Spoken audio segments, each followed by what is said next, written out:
नहीं बल्कि रात के अंधेरे में चुरा लेती। इसी तरह दिन बीतते गए और सविता ने मयंक के दिल में भी उसकी बहनों के लिए नफरत पैदा कर दी।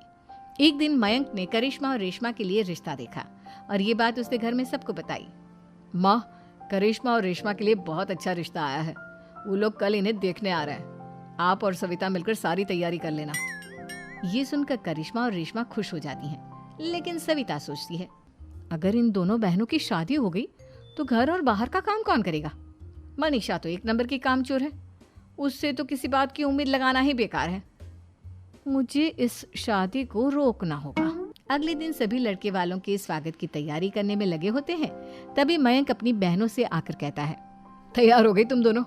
देखो, दोनों लड़के बहुत अच्छे हैं, मैं कोई कसर नहीं छोड़ना चाहता, इसलिए तुम उनके सामने अच्छे से बिहेव करना और अपनी भाभी से लड़ने मत लग जाना।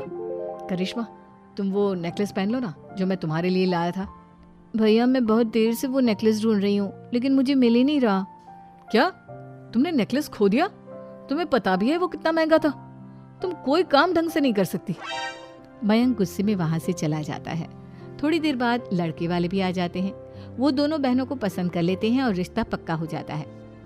लेकिन सविता के दिमाग में तो कुछ और ही खिचड़ी पक रही थी। वो पंडित जी के पास करिश्मा की कुंडली लेकर जाती है और उन्हें पैसे देकर करिश्मा की कुंडली बदलवा देती है। जब लड़के वालों के पास करिश्मा की कुंडली जाती है तो वो दुर्गा को फोन करते हैं। बहन जी, हमने करिश्मा की कुंडली अपने पंडित जी को दिखाई थी।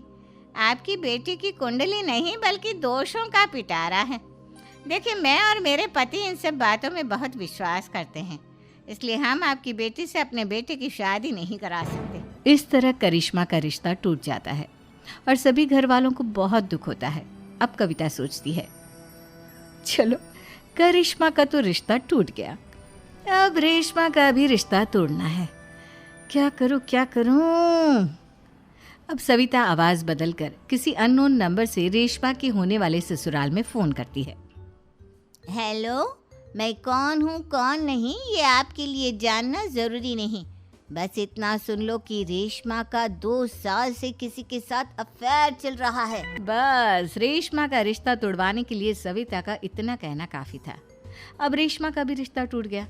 मयंक और दुर्गा देवी ने रेशमा को खूब खरी खोटी सुनाई और उससे बार बार उस लड़के के बारे में पूछने लगी। आप दोनों मुझे क्यों परेशान कर रहे हो?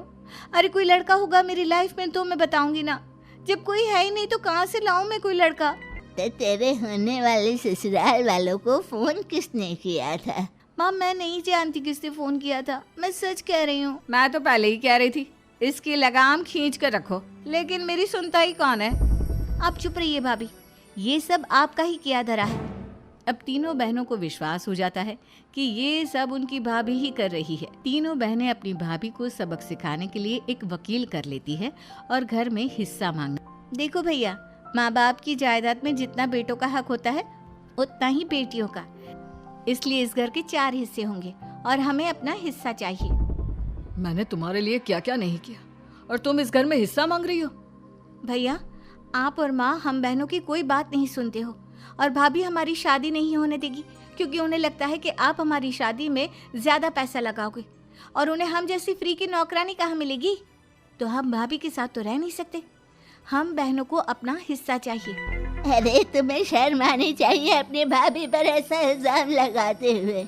वो तुम्हारे बारे में कितना सोचती है। हाँ माँ, भाभी हमारे बारे में बहुत सोचती है। दिन रात बस यही सोचती रहती है कि किस तरह से अपनी तीनों ननदों को परेशान करूं और कभी मुझे पढ़ने भी नहीं देती।